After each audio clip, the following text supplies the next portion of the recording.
Hello everyone, and welcome to another video in my random language learning tips video series. It's been a while since I've uploaded content. I know. I'm sorry for that. And as always, I say I'll try to be more consistent, but usually I fail.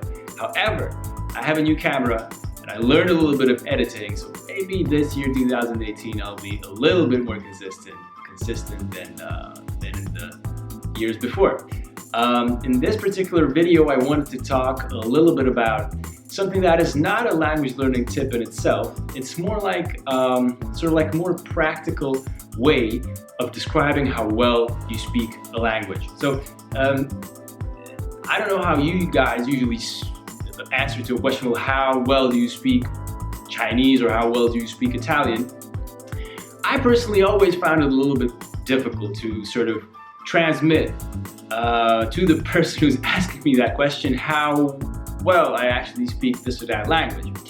Now, the traditional way, or I think that what a lot of people do is they speak, yeah, I'm pretty fluent, but fluent is that's a very wide range, right?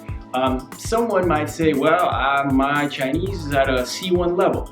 Now, for those of you who don't know what C1 level is, and I'm sure there's a lot of people who are watching this video and they have no idea what C1 is, they're lost. So what I've been doing in the past, I don't know, maybe 3-4 years, I've been using like a relative percentual sort of explanation.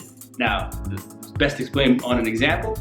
So let's say you ask me, how well do you speak Chinese? And I will say, well, if English right now is 100%, my Chinese is about 93 to 94% of my English right now. Someone asked me, well, how well do you speak Italian? I would say the same thing. Well, if English, we're using English to communicate right now, if this is 100%, then Italian we probably somewhere maybe 94, 95, and so on, and so on, and so on, and so on. I find this to be slightly more practical and much more flexible because, well, you have a larger range. If you say I speak my Chinese is at a C1 level, then C1 is just like I know it's a range, but for a lot of people it's just that 1 point, C1.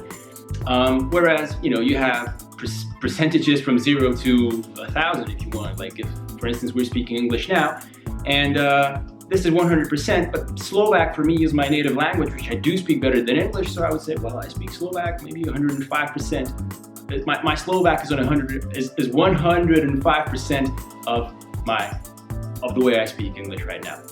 So yeah, this is just something that I wanted to throw out there.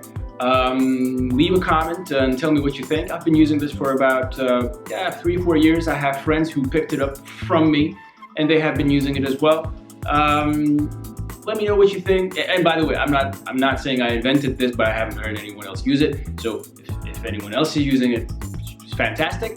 There are, of course, sort of like cons to this approach because it's very subjective, right? If you say I speak, my Chinese is at 93% of the English that I'm speaking right now, well, you just have to trust me. But at the same time, if I say my Chinese is at a C2 level, you also just have to trust me because I don't have. Actually, I do. I have a state exam in Chinese. But let's say I wouldn't have had an exam.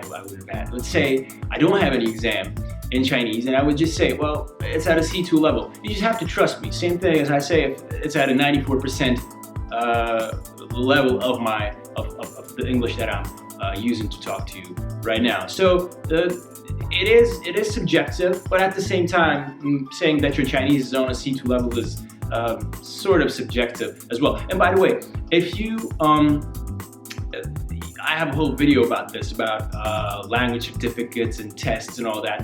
They are also not like the most reliable way of assessing or sort of expressing how well you speak a language, because yes, 3 years ago you might have passed your Chinese C2 exam, but that's a long period of time. Today you might be already at a native speakers level, or maybe you didn't use Chinese at all in those 2-3 years, and you forgot half of it. So yeah, I mean, I have an entire video about that. So that's basically everything that I wanted to say.